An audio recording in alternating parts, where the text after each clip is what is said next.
విద్యార్థిని suicide, college building పై నుంచి దూకి యువతి ఆత్మహత్య. రుద్రారం పటాన్ చెరువు రుద్రారం గీతం యూనివర్సిటీ క్యాంపస్లో ఓ విద్యార్థిని సూసైడ్ చేసుకుంది.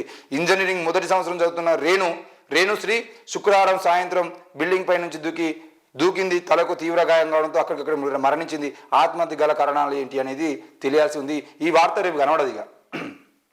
ఈ వార్త రేపు కాదు, ఇంకా ఎన్ని రోజులు చూసినా కనబడదు. ఈరోజు ప్రధాన మీడియాలో కూడా ఈ వార్త కనబడదు. ఎందుకంటే గీతం లాంటి ప్రైవేట్ యూనివర్సిటీలకు సంబంధించిన విషయంలో, ప్రైవేట్ యూనివర్సిటీలకు సంబంధించిన ఏ ఆత్మహత్య అయినా, ఏ హత్య అయినా, ఆ యూనివర్సిటీలో జరుగుతున్న డ్రగ్స్కు సంబంధించిన విషయంలో కానీ, ఏ విషయంలో తీసుకోండి, ప్రైవేట్ యూనివర్సిటీలకు సంబంధించిన విషయంలో ప్రభుత్వాలు కానీ, పోలీసులు కానీ, డ్రగ్ కంట్రోలింగ్ సిస్టమ్స్ కానీ ఏది కూడా పనిచేయదు.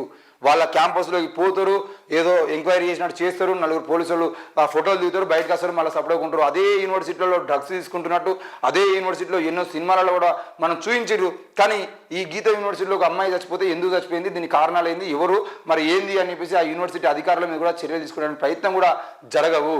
ఈ యూనివర్సిటీకి సంబంధించిన పేరు రేపు పొద్దుగాల కనబడదు.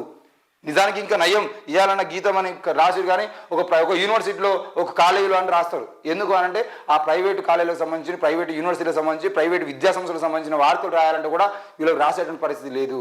ఈరోజు తెలంగాణలో ప్రైవేటు విద్యాసంస్థల్లో, ప్రైవేటు కాలేజీల్లో, ప్రైవేటు యూనివర్సిటీలో జరుగుతున్నటువంటి ఎన్నో నేరాలు, ఈరోజు డ్రగ్స్కు సంబంధించిన విషయంలో కూడా ప్రైవేట్ యూనివర్సిటీలలో కానీ, ప్రైవేట్ కాలేజీలో కానీ డ్రగ్స్ కేసులు కూడా ఎన్నో ఉన్నాయి. కానీ వాటి జోలికి పోకుండా ఎందుకు పోలీసులు కూడా భయపడుతున్న విషయాన్ని మనం ఆలోచించాలి. దయచేసి ఈ ప్రైవేట్ యూనివర్సిటీలను రద్దు చేసేటువంటి ప్రయత్నం చేస్తే మనకు బాగుపడతాయి.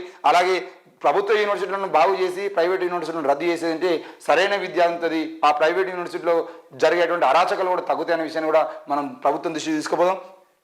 తప్పకుండా ఈ గీతం యూనివర్సిటీకి సంబంధించిన విషయంలో అమ్మాయి ఎందుకు ఆత్మహత్య చేసుకుందో ఆ విషయాన్ని ప్రభుత్వం బయటపెట్టాల్సిన అవసరం ఉంది.